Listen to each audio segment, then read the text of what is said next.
That's one way to say it.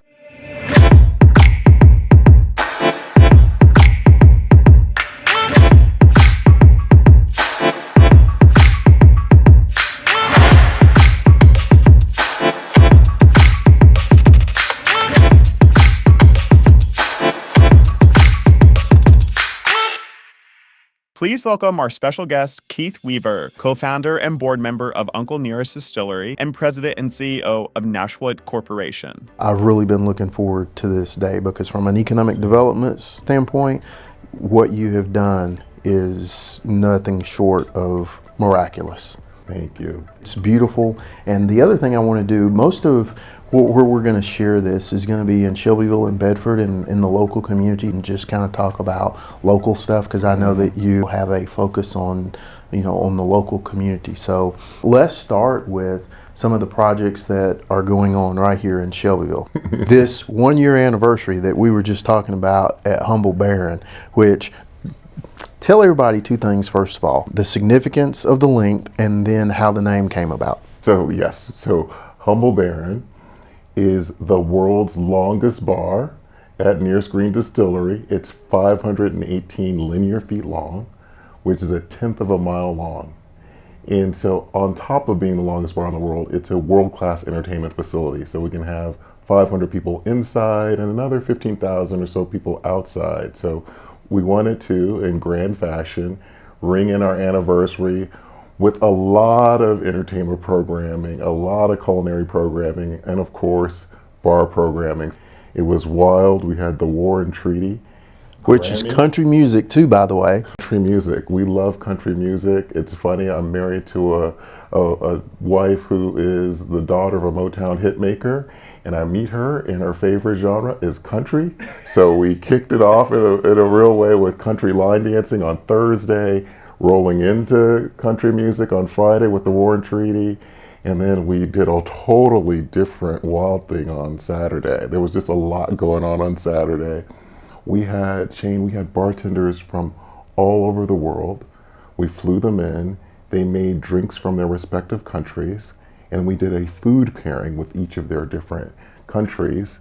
And then we had a DJ to accompany them making the drinks and talking about their cocktails and their food. And we rolled into, we had the Nappy Roots, which, folks who didn't know before now know. Also Grammy nominated, Southern hip hop artists. And then we capped it off with a DJ duo, Daryl J and C Wiz. And so we just took that all the way up into midnight, into the next day. When you party like that, it makes sense that you'll roll into a gospel Sunday brunch and have Kai Panea lead it. You got to absolve yourself from all of that fun. And Kai is so talented. She's so talented. She is that, and just also, I would say, as a person of faith, really anointed. People probably didn't expect to come into that bar and then just have a moment like they did. But God is everywhere, and why can't the Lord be in a bar? Of course he is. And so I just love the way that it reflects who I am, Humble Baron. You see that name of the source of the name, the inspiration of the name. Fawn Weaver, my wife, she came up with Humble Baron really as a testament to me. So I was flying back and forth to the distillery from work, and I was working in LA at the time. And I would come in with this very big job I had for Sony Pictures, and I would look at the role for Sony and come here and be put to work. Pick the trash, clean up the horse poop, and I'm like, aren't I a whiskey baron now? Oh, Uncle Nearest, I'm co-founder of Uncle Nearest.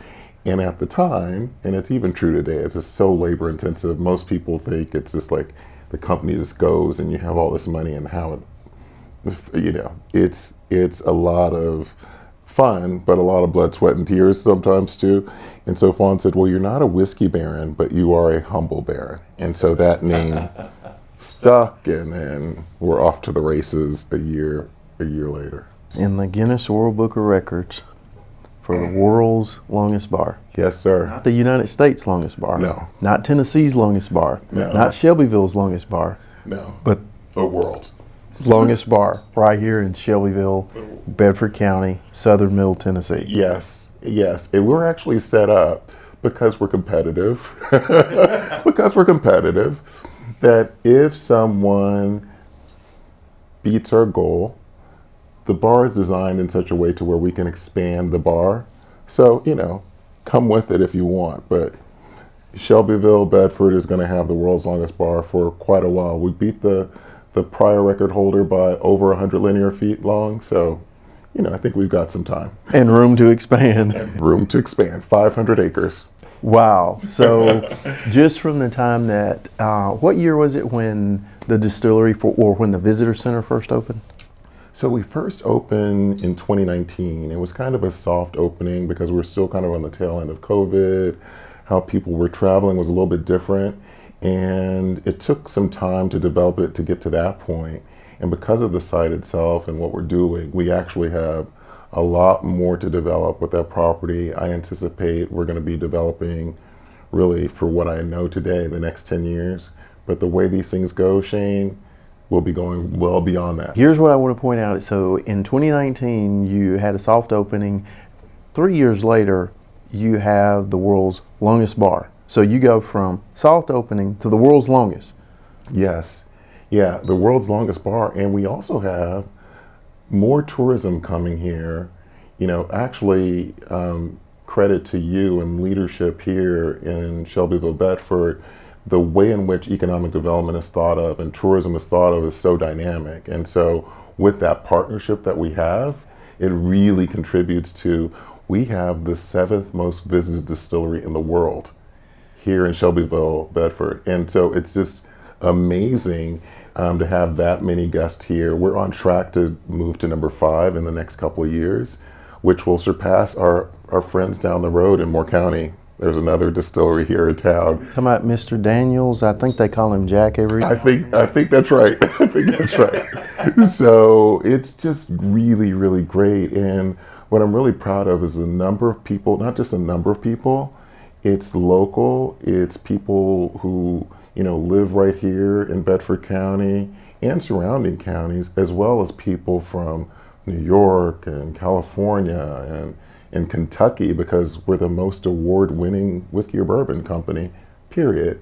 So people are coming really from everywhere, including other countries. So it's nice to see that blend of folks on site. It's great. So let's take a moment and talk about that, because the diversity when you go into Humble Baron, and we're going to talk about the rest of the distillery in a second, but let's just stay on Humble Baron for a second, because here's what I see when I go in there.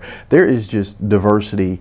Talk about all the different levels of diversity. It has a start point, but it almost doesn't end in ways that I love, that I wanted, but certainly did not anticipate. I mean, my music sensibilities are all over the freaking map. I mean, an algorithm trying to listen to my playlist wouldn't know if I'm a 12-year-old girl or an 85-year-old man. I mean, it's just crazy.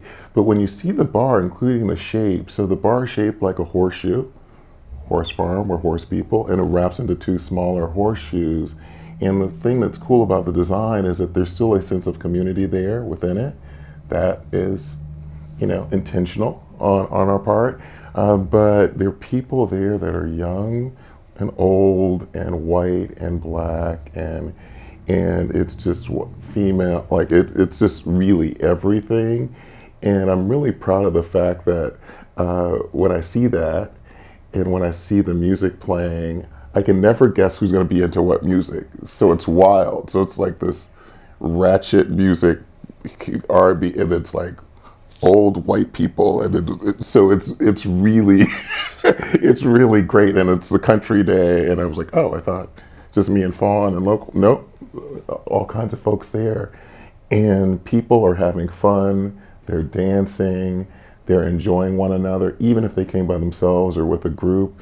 And so it's just really, really special. And I think the way our community is, it makes sense that that's there. It absolutely does. And sometimes when you really dig down into the numbers, sometimes people don't know about the numbers. So I'll kind of throw those out there right now. 95 counties in the state of Tennessee. We are currently ranked number 49 in tourism, number 49, Right. just for right now. And our hope and goal is to get to number 45. That's why we have put so much emphasis here at the partnership on tourism, because here's the rest of the numbers. Right now, each household in Bedford County gets about $154 of their taxes paid by tourism. People coming here are actually buying goods and services. The tax revenue that's created from that takes about $154 off of each household's tax bill. We want to move that up and get that to 200. We want to go even higher than that. That's why we appreciate what you're doing at the distillery so much. And I wanted to bring that down to the local number so that people here could really understand what that means locally. So thank you for all that you're doing. You're helping people that you don't even know. Thank you. I mean, and that's really important to us just because we came here and not just found a business here or a business opportunity or now opportunities here. We found home here. And, you know, if we're given a choice, our way of leaving here is feet first out a door.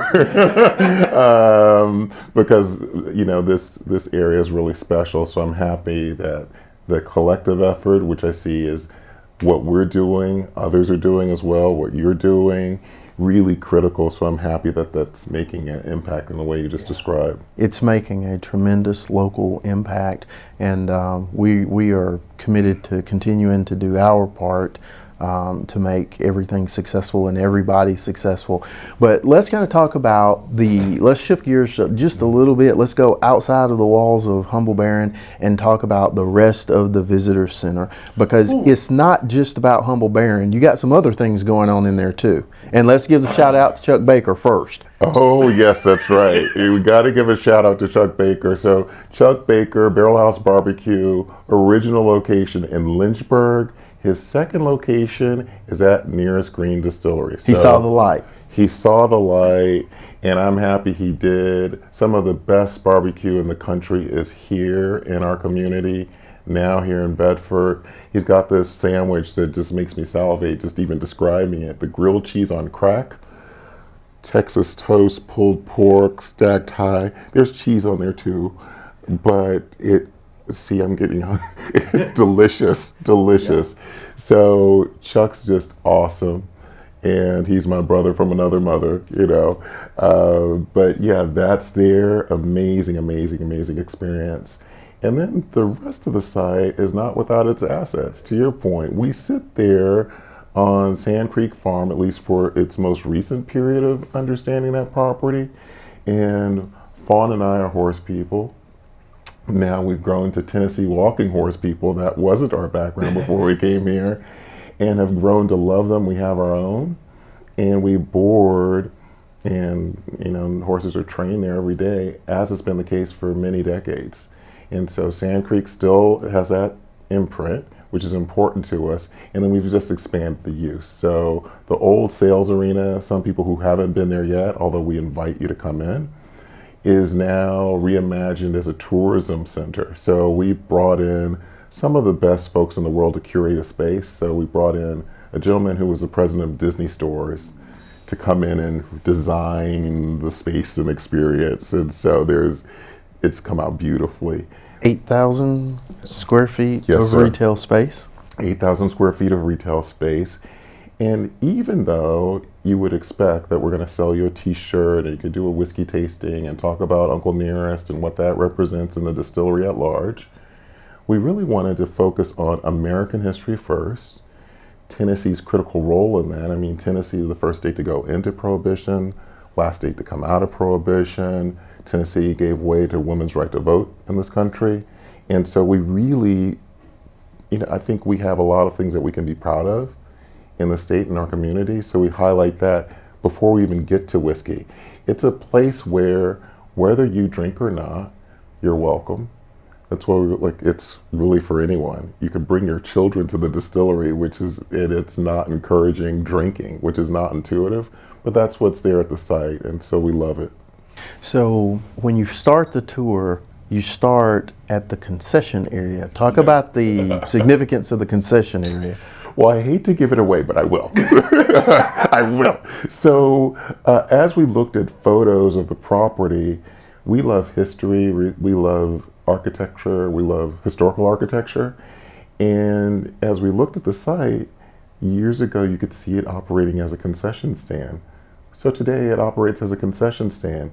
There's just more of an emphasis on Tennessee-made products that are there within the concession stand. And the tour really starts talking about goo clusters. Cotton candy was invented in Tennessee. Moon pies. There's a moon pie festival down the street. And so as we go into that, it doesn't stop there. You can work a shift. Exactly. And that's a little bit of a tease. The code word is work a shift. And when I work a shift, what happens next? You walk into what looks like a refrigerator from the outside, and that opens up into Philo and Frank's, an alcohol-free Prohibition era speakeasy in which we start to talk about the history of America, Tennessee, and then from there just kind of roll into a tour. So people are usually blown away at the level of detail, the color choices, the textile, the materials are all like you've just walked back into time through this refrigerator door.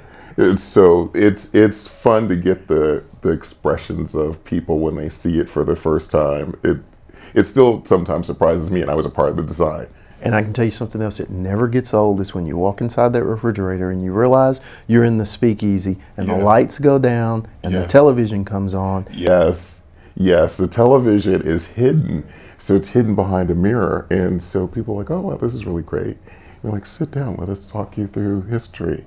And we have these great, folks, some of whom are retired history teachers. So this works really well to talk through history with the right source. And then the mirror is like just masking these TVs. And then it goes on, and then one of my favorite actors in the world comes on. Jeffrey Wright.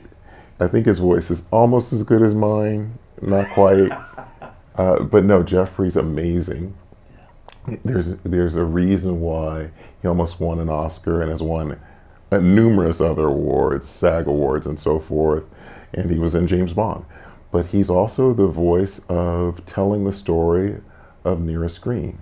And so he talks through that in a short film that really signifies something that's really beautiful about our region of the state. Nearest was not enslaved by Jack Daniel. He was a teacher, mentor, and friend of Jack Daniel. And the way we even know of Nearest is because Jack Daniel told us in his official biography. And so how beautiful is that, coming out of the Civil War? And people, what they perceive of the South and what it is actually the story of love, honor, and respect.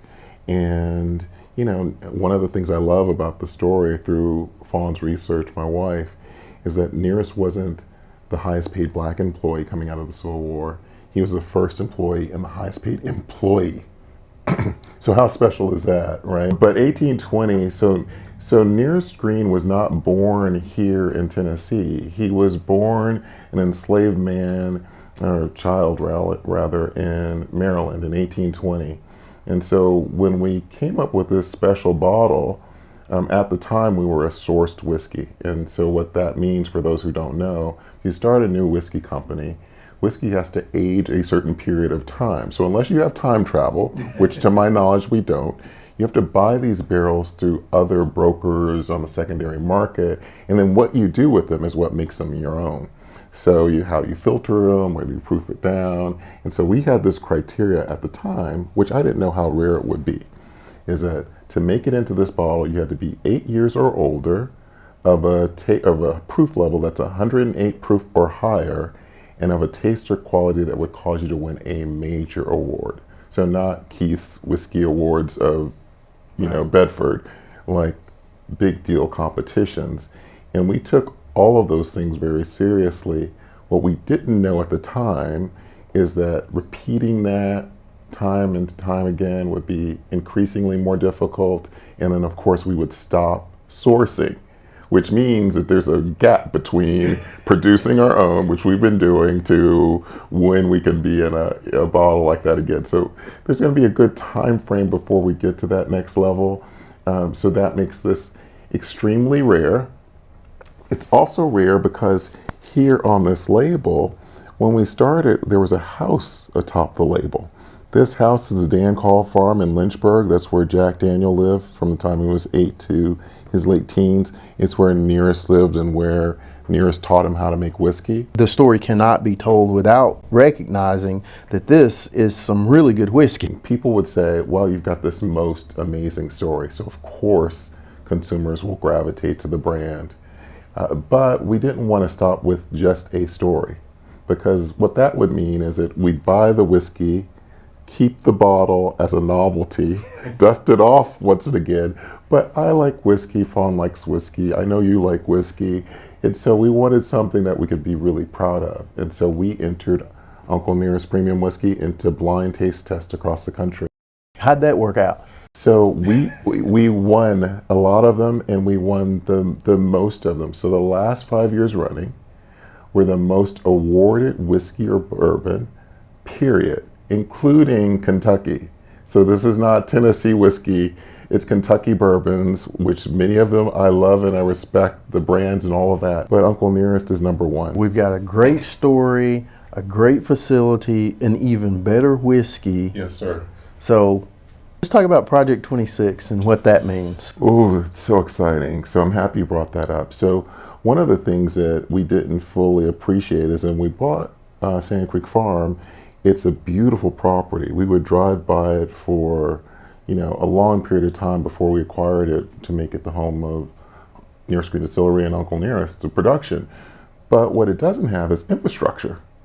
This should be true. It doesn't have infrastructure, and so when you're trying to build your wastewater treatment facility and really gear up, the construction process takes a while. How you operate the site is very funny. It's hard rock and then very soft soil all together.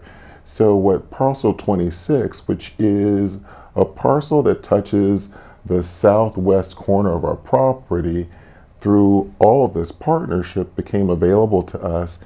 It's super exciting because what it means is that not only do we have a great tour experience, which is what we have on the current portions of our property, with Parcel 26, we can create a tremendous production facility. So I call it that we have kind of the show pony on the front of the distillery, and this really signifies what will be the workhorse. So we can really produce a lot of whiskey, we can bottle a lot of whiskey right there on site, here connected to the property, and the beauty of that, contributing to more job creation on a much faster time horizon than we would have ever thought, just based on the course of development. And it supports a reason to make a bigger investment into the region and on that site, which we're doing. So it's super exciting, just because we'll be, among the biggest distilleries, at least in Tennessee, but throughout the country. Let's take a quick left or right turn. I know that Dr. Torrance is working really hard this week. I've heard this is the week when it's supposed to be approved that's going to give Motlow Community College the ability to start the Nearest Green School of Distilling. How cool is that? Incredible. So we're really, really proud about that. And one of the things we love about it is when you think about career pathways into distilling, there aren't natural pathways to it. And still the industry's growing. All these things that get into really heady space, and then you got the practicality of bottling, fixing the bottling line. So there are these contributors to producing whiskey, how it's barreled, how it's aged, how it's stored, how it's protected, the equipment that it takes to operate it, and how that equipment's prepared. And so the fact that we have a local player through Motlow participating, facilitating this curriculum that was jointly conceived by us, other experts in the industry, Jack, Company Distilling, and others sort of contributing to this curriculum, amazing. And the fact that it's happening here in Bedford County, incredible. So we're really, really proud about that. You can grow up here, even though I'm not from here, but the fact that you could grow up here and then you don't have to move. You don't have to move to Davidson County. You can stay right here in Bedford and have a nice living. and that's great. Yeah. So, and on that note, I thought it was kind of ironic, but I think it's also it's in keeping with everything that you've done, is that the name of the school is the Nearest Green School. Yes, sir. And Nearest Green was the Teacher of Jasper Newton Daniel. Exactly. So that's what, and not based on me, based on Jasper Newton Daniel himself telling us that. Exactly. So that's the foundation. Yeah, so this new school is just going to help us train that workforce coming up in here in Shelbyville and Bedford and Southern Middle Tennessee. That is a really cool aspect. But one of the other projects that I know you have that's going on, coming a little bit further towards the downtown area. Let's talk about Classic Hops. How did that get started? And the reason it started is that when you come into the square, we have some opportunities for reimagination of what that experience should be and will be, which is we have one of the most architecturally stunning squares, but we have blight when you come into the square. One of the areas of blight was the old box factory. And so as there was a bid for the box factory, thinking about not just only how it would be redeveloped, but with an eye towards economic development, you and I talked, and I spoke with others and many others. And one of the things we don't have are things that continue to feed into tourism. So from that, Classic Hops was birthed. Classic Hops, the concept of it is this, which is this point of the intersection, the start of the square, sees lots of vehicular traffic coming through there. Either people going to Jack Daniel or making their way all the way to Huntsville, or coming back from those places, coming back through the square. And so a lot of the folks, whether they're coming to Nearest Green Distillery or Jack Daniel's Distillery, they're in motorcades, they're on motorcycles and classic cars and all these things, and they're these, road trips essentially. And so we thought, well, this coupled with the fact that locally, there isn't really a big brewing, distilling moment, not distilling, but brewery moment here. What if you had this kind of like Americana themed, kind of keyed off of classic iconic cars, fused with hops for beer, car hops from the 50s, tied into the period of the car, and had a fully immersive brewing experience with, yes, there'll be burgers there, or they'll be elevated, premium retail, and it's going to be our brewery, our town brewery. And that's the idea, that's the concept of Classic Hops. And we have beer that will be sold not only here on premise, but really in points of distribution, throughout the region, I would say. Certainly at Humble Baron, I know a guy. I really am aiming not just for what the real estate development will look like and what the branding will look like, although both of them will be tremendous, is much like Uncle Nearest, where we're really proud of not just the brand and the story, but what's in the bottle. I want the same to be true for Classic Hops on the beer. So don't be surprised if you see an award-winning strategy coming out of the beer. I don't want to take that lightly, because sometimes you'll go to a place and we'll go, oh, it's a local craft beer. And the beer is sometimes mediocre. I'm being nice, I'm filtering, because we're on TV.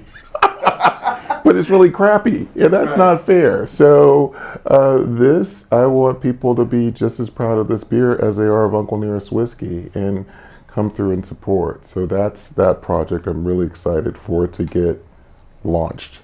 So I know that from your perspective, and I'll let you speak on why it's important to you to have this in the community, but I'm going to talk from an economic development standpoint just a moment about the importance of having that much investment on that square. As you mentioned, there's about 300,000 people who go to Jack Daniel's annually, and about 90% of them have to pass by that very intersection headed there.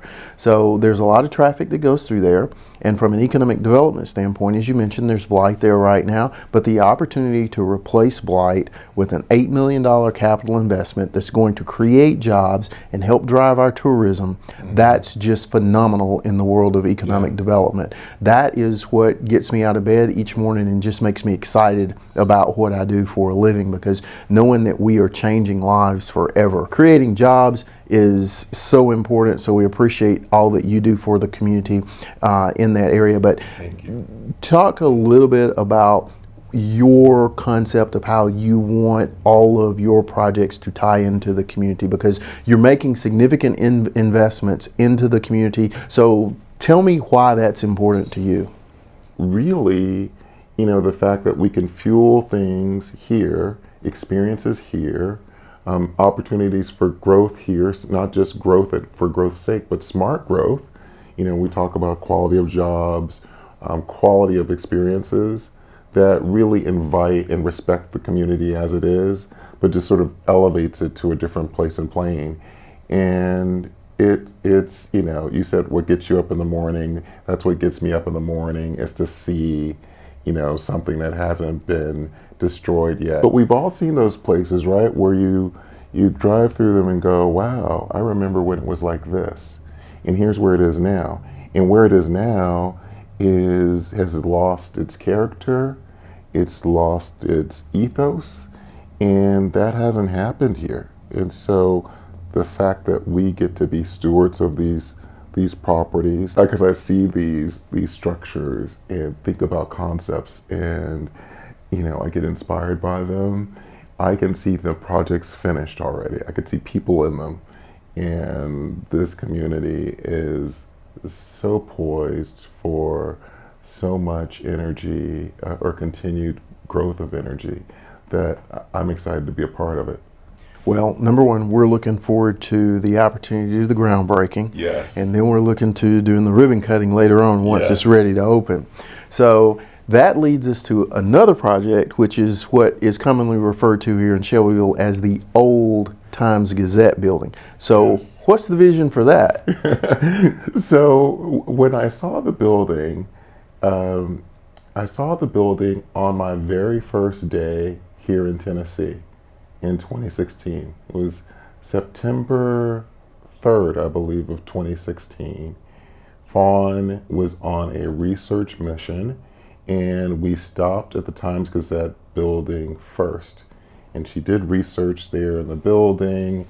And for me, by way of background, I was a journalism and English major. I double majored, so I had a heart and still have a heart for journalism. And as you know, I love real estate and architecture. So it sort of stood there. And the way I come home, the way I come to work, I pass the building. And I would see it representing all of those things it meant to me: journalism, our history coming to the state. And I just thought, well, if it ever becomes available, I'm going to buy it. And then it hits the market, I buy it. And where I think that will be reimagined too is really the center point and the home of Nashwood, which is Nashwood is my umbrella company for a lot of what I do, but in particular the entertainment arm of what I do. I thought I was leaving a long career in Hollywood and doing other things, and then lo and behold, I find myself in music because I'm programming a bar with all of this major talent within it, and we're filming the talent and learning those stories, and we're into storytelling, and it looks like outside of Uncle Nearest commercials, there are more opportunities from an audiovisual perspective that I'll be producing. And so why not have that be the home for that? Because newspapers and sharing the news, it's about stories being told. It's a different way in which those stories are being told through Nashwood, so it seems like it should be in that place where stories have been told for decades. It's just a continuation of them in a different context. So that's what that project will be. Well, we're looking forward to that development, and I know you've got other properties and other things going on, but this is going to be enough for people to digest for right now. Here's why I think that Nearest Green and the Uncle Nearest brand of whiskey has been so important to our community. First of all, from an economic development standpoint, anytime that we can create jobs that pay more than the median manufacturing income. In other words, we're helping people earn more money than they have earned in the past. That's absolutely a great thing to do. And the jobs that we've been able to recruit through the Nearest Green Distillery have met that challenge. So that's on the economic development side, not to mention all of the capital investment. And sometimes people don't understand the importance of capital investment as it relates to why it's important to the community. Capital investment for people like Keith generates taxes that ends up back in the coffers of municipalities. Those municipalities are then able to pay for the goods and services that the elected officials offer. So that's why capital investment is important. That's why jobs are important. Then we can skip to the workforce development side, and Nearest Green has been a significant player there as well, because this new program with Motlow that's going to center around distilling and the spirits industry, that is training our workforce tomorrow for those jobs that pay more than our median manufacturing income right now. So now all of a sudden you got workforce development covered, you got economic development covered, you got the foundation covered, and let's talk about tourism. Did you mention the 1.2 million goal already for tourism for the distillery? Okay. I did not. Okay, all right. So talk about where you want to go with visitation numbers for the visitor center. So for the visitor center, we want to move to the 5th most visited distillery in the world, which, just for frame of reference, that number 1 has got 5 million guests. It's also in Tennessee, which is Old Smoky. And I love Old Smoky just because a friend of ours is a founder of Old Smoky, but very different to make moonshine than it is to make whiskey and have a full experience. So that's why we're aiming for 5, but that'll make us the most visited distillery in this region, and by that point surpassing Jack Daniel's if their numbers hold to where they've been. And it just means a lot more tourism coming to this site. And we've already talked about why tourism is important, and those people coming here, buying goods and services here, and getting back to the dollars and cents, getting back to the numbers of it. It's great when we have people who come here, visit here, buy goods and services. It's great for the distillery, it's great for the visitor center, it's great for everybody involved here. So we've got, all of a sudden, we've got economic development covered, workforce development covered, foundation covered, and tourism, and finally, the chamber being part of this organization as well. Here's why I think what you do is so important. You're driving people here. You're creating smiles. You're creating you have raised the level of expectation, and when you do that, people are proud of where they're from. When people are proud of where they're from, it shows. People smile. People are energetic about it, and when that happens, people gravitate to those things. And the chamber is all about helping people promote their business. Well, who are you going to promote it to? You're going to promote it to more people that are here because of what you're doing. It gives our chamber an opportunity to help some of the other businesses here in Shelbyville and Bedford to be successful as well. That's why that rising tide lifts all boats. I would just say one correction. It's not what I'm doing, it's what we're doing together, because I want people to understand that these things don't happen on their own accord. The reason why we got to Parcel 26 is because there were conversations led by you and others who are in leadership to present to us what the opportunities could be, why we would invest more on a quicker time horizon. I wouldn't have necessarily understood that, because most people generally, but certainly business people and entrepreneurs, are really, really busy. And so even as we hit our 7th year mark for Uncle Nearest, the pace at which it's growing, I still treat it as a startup, even though we're at a point of success where others would potentially want to debate that point. But whether it be that, or Classic Hops, or Chick-fil-A, I'll speak for them even though I don't know them, and what we see on the square, that's not just a function of, yes, we're investing, that's a huge contributor, I understand, but it's really through thought leaders who are not just thought leaders, but thought leaders coupled with doers, through the partnership, through the chamber, through our leadership, that's feeding into this in a way that's thoughtful and generating the kind of results that we're seeing now. And so it's exciting to have that partnership. Talk about partnership in a different dynamic way. It's really through all of that that this is working the way it is. So I'm really appreciative to you. Oh, thank you so much. And as I've always said before, economic development is, was, and always will be a team sport. So we're glad and very proud to have Keith Weaver and Fawn Weaver and all their visions that have made Shelbyville and Bedford and Southern Middle Tennessee, as well as the rest of the world for that matter, a better place to live. So we're very thankful to have you on that team. The Shelbyville-Bedford partnership here is here to make everybody's lives better.